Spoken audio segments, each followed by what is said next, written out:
Hi folks, Vipin here. Today's topic is going to be debentures, and this, according to me, is one of the most interesting financial instruments there is. Now, I say that because debentures, if you want to understand debentures, you need to be good at just your high school mathematics.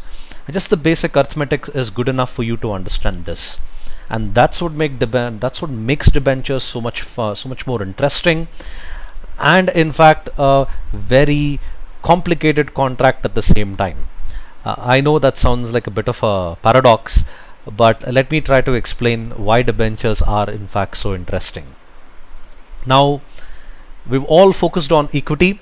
I would like to tell you, push the concept of equity aside and refresh your brain with debentures for now. Now, debentures are an acknowledgement of debt. Now, when the company issues a debenture, you call it just as a debenture, but when the government issues this, you call it as a bond. Either way, they're just the same. They are a loan which they take from the public. Debentures carry a coupon. Now, once upon a time, you had a debenture certificate which had coupons that were printed on it. Just like if you end up getting those Domino's pamphlets, on the bottom side you would find the coupons which would be printed on this. Now, when the coupons are printed there, how is it in fact related to debentures, you might ask? Now, that's a long time ago, wherein when you wanted to repay the interest to the debenture holders, you would do that by printing these coupons.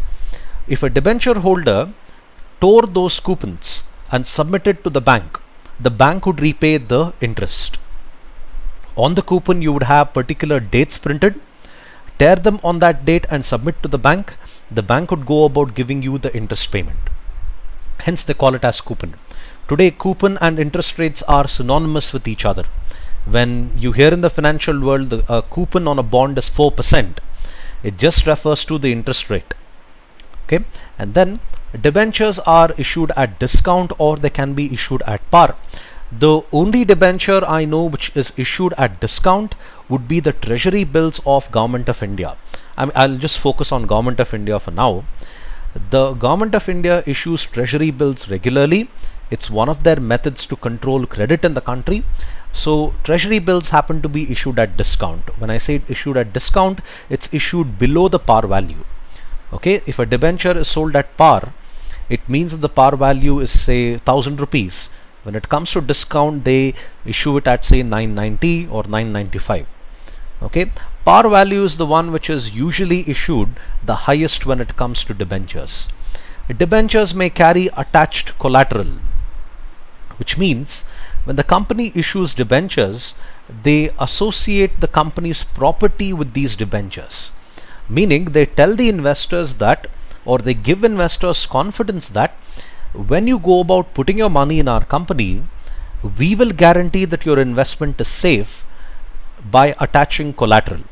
When they attach collateral, it gives the investors the feeling that in case they're unable to repay my investment, they can sell the property and then use the money to repay my investment. When you have collateral attached, it just gives you the confidence to put your investment in that company. My opinion, I always invest in debentures which have collateral attached with them. They can be bought and sold just like equity. Yes, that's very true. In fact, there is a wholesale debt market in National Stock Exchange. But one reason why you don't see the volumes of trades in debentures like equity is because debentures don't really have a market in the secondary markets, you could say. The reason being, when you buy a debenture at, let's say, 1000 rupees, you can sell it only at 1000 rupees. Most people buy debentures because they want long-term returns and not short-term gains. So when you want to buy it, when you want to try and sell it, you can, but your loss here would be the commission. So people don't sell debentures even though they can. They keep the trading volumes limited. Principal is paid back on maturity. I'll get to that in some time. Debenture holders do not carry voting rights. There is a different meeting held for debenture holders altogether. Now, in those meetings, it's just a sake of formality that these meetings are held. If you feel something in the meeting which they say is something that you don't like, there is no scope for you to cast votes and say, I don't approve of this, I say no to your agenda, all that. So the meetings, like I said, are held just for the sake of formality and nothing else. Okay, and then principal paid back on maturity, I'll tell you that in a moment. Yes, why a debenture and a loan are same yet a little different. So what do I mean by that? Yes, I did confuse you in that, and that's for a good thing. Let me try to undo my mistake. If you see the blue part that has been put up there, the principal I've considered here is 10,000 rupees. Now let me explain this in the form of a loan first. If I've taken a loan of 10,000, the principal, I might have a rate of interest of 10%. I'm being very optimistic here. And I have to repay the loan in 5 years. So every month I would repay my loan in equated monthly installments.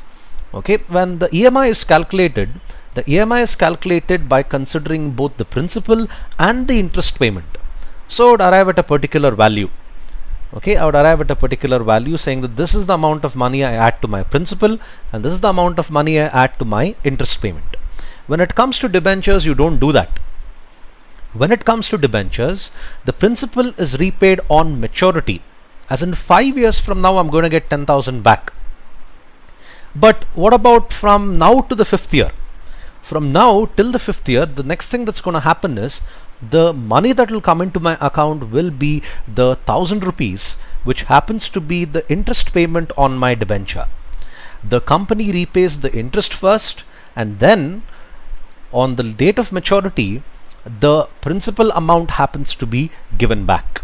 This is how in fact a debenture works. First the interest payment, and then you have the principal which happens to be returned. Who and why would people want to go about invest in this? So if you want to save tax, you would go about investing in debentures. Now why would you want to invest in debentures to save tax? Because debentures offer a very secure way in which you can keep your money. There are a lot of people who are risk averse, where I mentioned in point 3.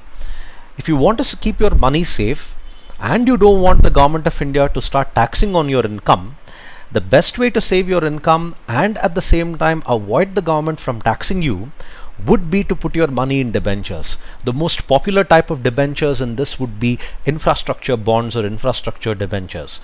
Most of them offer a tax-free income. So when you put your money there, you get income, and at the same time you're able to avoid the government from pinching your pockets in the form of tax. Those who want regular income, now I mentioned here in the previous note that 1,000 rupees is given back to you every year in the form of interest payment. Now this is just a small amount that I've considered. Usually when people put money in debentures, they put in lakhs together at one go. So when you invest a large amount of money like that, over a course of time, you're able to earn very, very good annual returns, which is in fact in the form of interest payment. Debentures are also a way to hedge your portfolio. Hedging your portfolio means you try to control the losses on your investment. Now equity might give you say 20% rate of return. But what if the markets are not doing so well, like how it is going through right now? If the markets are not doing so well, your anticipation of 20% might be reduced to say minus 2%. But if you invested in your money in debentures, debentures offer you a fixed rate of return. This 10% that I've mentioned here is a fixed rate of return. So even though you could be losing 2% on equity, you are offset in terms of investing in debentures. Minus 2% plus 10%, you could get a good rate of return of around 8%. That's how you hedge your portfolio by investing in debentures. When investors go about putting money in the form of hedging, the most popular hedge instrument would be Government of India or any government security. They do that because government securities are considered to be risk-free investments. Insurance companies too. Now where do you think your premium goes? when you invest in those various Bhima, Suraksha plan, something. My Hindi is bad. Don't want to talk about it. So the different plans of the different plans of LIC or any of the other insurance companies. You might have noticed in the insurance plan they tell you 5 years from now we'll give you so much money back, 10 years from now we'll give you so much of money back. The insurance company is able to calculate all that because they have used your premium and in fact invested in debentures. So even insurance companies do this because it offers a good rate of return and at the same time it keeps your investment safe. Moving on. Why does a company issue debentures in the first place? One, the interest paid to debenture holders from the company point of view happens to be a form of tax saving. Now, let's say I'm required to pay 25,000 rupees this year as income tax. If I show the education loan that I'm repaying or a housing loan that I'm repaying, the interest charged on these two loans, I can show the income tax department and reduce my tax liability. Just like that, companies can reduce their tax liability by showing that this is the amount of money we repay to our debenture holders. Debentures are more flexible than equity when it comes to utilization. What do I mean by that? When it comes to using equity, there is a law that says equity can be used only for a business activity. A business activity is one that generates revenue. I cannot raise money from the public and in fact use it to, let's say, put up swimming pools or give my employees a membership in Gold's Gym. That's not something that I can do. I can do that with debentures. In fact, there is a very bad business practice going around in India wherein companies like Airtel, even Reliance, they raise debentures to clear other debentures. Meaning they take a loan of say 10% or 8% in order to clear off a loan which is being paid off at say 10% or 6% or whatever. Raising a loan to clear a loan. Yes, you can do that with debentures. You cannot use the money from equity to repay loans. They are very strict about that when it comes to utilization. So this is what they mean when it comes to debentures being more flexible than any other instrument. Okay. Now I'm not sure how clear this particular slide is, but I'll explain a little bit from here. Firstly, you have the issuer, which happens to be Larsen & Toubro Finance Limited. They happen to be issuing 500 crores worth of debentures. Okay. Now these debentures, in fact, if you come to the face value part, it says that the NCDs, the non-convertible debentures, will be issued at a face value of 1,000 rupees each. Okay, so 1,000 rupees each multiplied by how many is that? 50 lakhs. That's the number of 50 lakh debentures is what they want to sell, each at 1,000 rupees. Security for the debenture will be there. They've actually mentioned that a debenture trust cum mortgage deed is actually been considered for this particular debenture. It's just to say that the debenture has been secured. Then a credit rating.